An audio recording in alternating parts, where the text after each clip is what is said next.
everybody, welcome to another episode of the PondCast. My name's Justin Skaggs, and this is being brought to you by Webs Online. We have Scott Warrick, one of our favorite guests, back, and he is a West Coast water gardens specialist. And we want to talk to him about some of the fish, some of the species that we can't have up here in the Northeast, which is where I operate, which is where my pond is. So what are we not allowed to have? What are the good, amazing things that all those people in California can put in their ponds that we can't? Let's find out with Scott.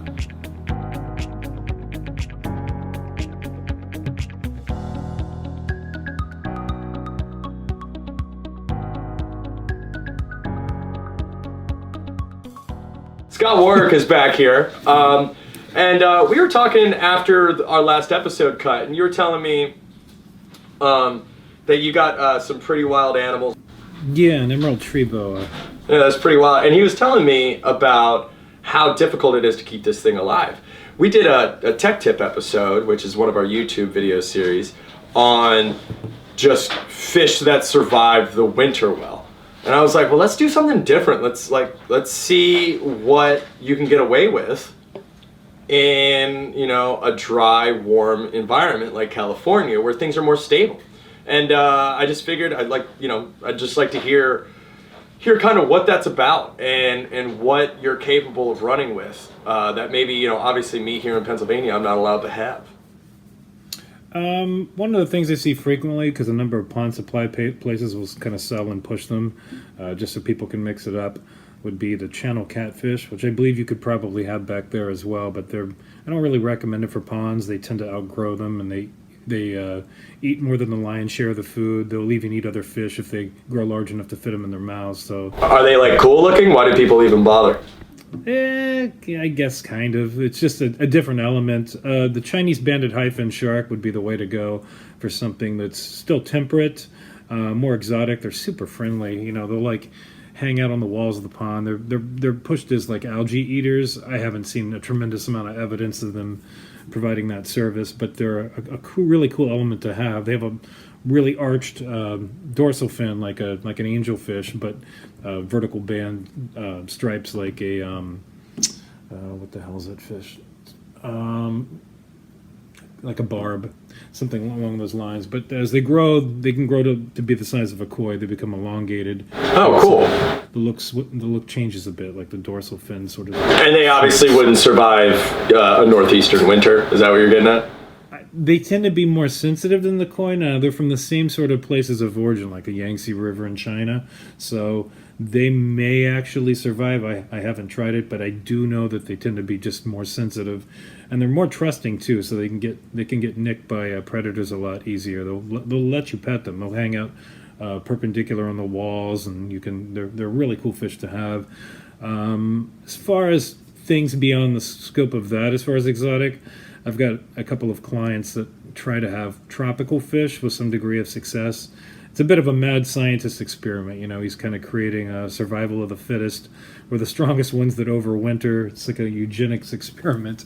And but he has a pond that's 3 feet deep, so that bottom layer, like the bottom foot, tends to stay very stable in spite of the weather changes from day to day, particularly in the winter. Oh, that's interesting. So that's kind of the game that you've been playing to see if the environment can stabilize itself naturally, because you don't really want to go in there with a heating system or anything. So you've been doing 3 feet deep is kind of where you feel like a cutoff would be for these kind of more sensitive fish to survive pretty mild winter over there. The dividing line would be basically like the Hollywood Hills. You can get away with that. In the valley, it's it gets about 10 degrees colder at night, so it's questionable whether that would work there.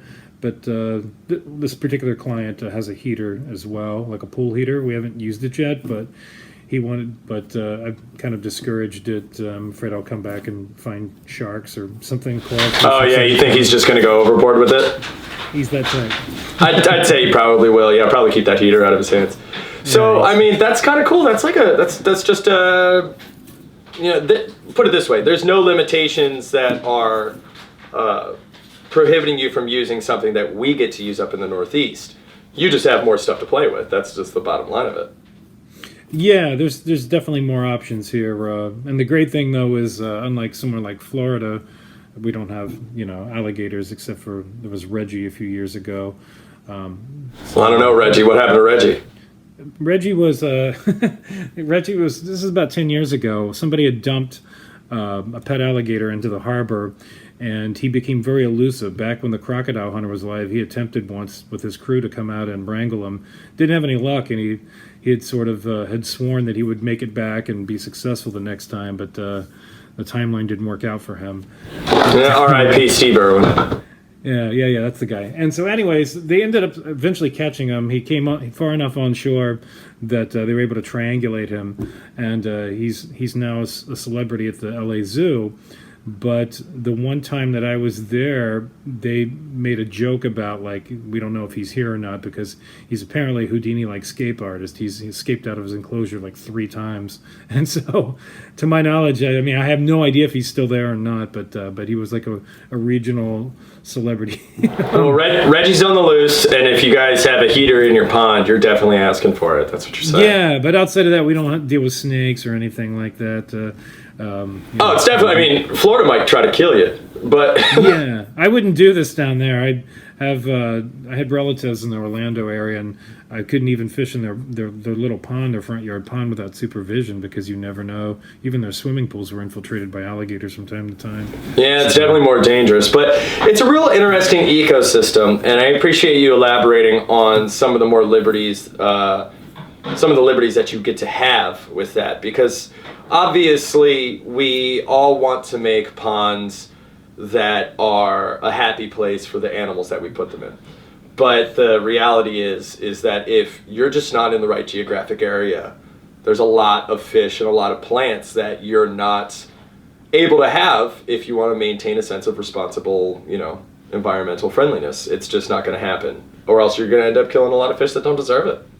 Yeah, and I'm a lover of aquatic turtles, but I'm real selective about the environment that they'll, I really dissuade clients from having them unless they have an enclosure that's going to keep them relatively safe from predators, with the exception of raptors. There's nothing you can do about that. But you know what? I would love to have you back in a couple weeks and talk about turtles, because I don't think we've had anybody break down the meat and potatoes of that. So would you be willing to come back? Yeah, absolutely. All right, guys, stay tuned for a future episode of turtles on the West Coast, and maybe if we have the ability, we can talk about turtles on the East Coast. But let's jump around. Scott, tell them where they can find you. Best place to find me is my website, westcoastwatergardens.com, or you can call me direct at 323-371-3655. I service the Los Angeles area. There you go, and thank you for your time, man. You're very welcome. That was really interesting, especially the fact that you can have some sharks, you know what I mean? And, just as always, if you learned anything from this, just be kind to your fish and make sure you do your research and make sure that the environment you're putting a fish, a frog, a turtle into is going to be sustainable. If you have any questions about what is sustainable for whatever part of the country you live in, give us a call here at Webs Online. You can find our number right at websonline.com, or you can shoot us an email, talk to any of our technicians. Till next time, take care and enjoy your pond.